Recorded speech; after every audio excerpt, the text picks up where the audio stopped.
சும்மா சொல்லக்கூடாதுமா. ஒரு நல்ல நாள் அதுமா. இந்த வீட்டுல இன்னைக்கும் ரசம் தாம்மா. அனோ, நீ அப்பாவை தேடி வந்து பிரியாணி வாங்கி கொடுத்த பத்தியா? பா, உன்னை பாராட்டாம இருக்க முடியலமா என்னால. இதுக்கு மேல இங்க வெயிட் பண்ண என் அக்கௌண்ட்டையே காலி பண்ணி விட்டுருவாரு. இப்பவே பாதி காலி. பேசாம டைரக்டாவே கேட்டுற வேண்டியதுதான்.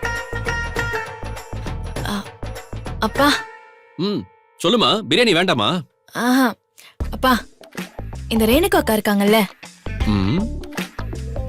வாடி மகளே வா. சுத்தி வளைச்சு இப்ப நீ எங்க வந்து நிக்கிறேன்னு எனக்கு தெரிஞ்சிருச்சு. என்னப்பா பதிலே காணோம்? உனக்கு என்னமாச்சு? அவ எங்க இருக்கா? அவதான் செத்து போயிட்டாளே. என்னம்மா நீ காந்தி செத்துட்டாருங்கிற மாதிரி பாக்குற? ரேணுகா செத்து போயிட்டான் தான் நம்ம எல்லாருக்குமே தெரியுமே. நீ கூட போய் கோர்ட்ல அநியமா பொய் சாட்சி சொல்லிட்டு வந்தியே மாப்பிள்ளைக்கு எதிரா. சரி அதை விடு. ஆமா, நீ எதுக்கு அவளை பத்தி விசாரிக்கிற இப்ப? இல்ல ஒண்ணும் இல்லப்பா, நீங்க சாப்பிடுங்க. சும்மாதான் கேட்டேன். அப்படியா?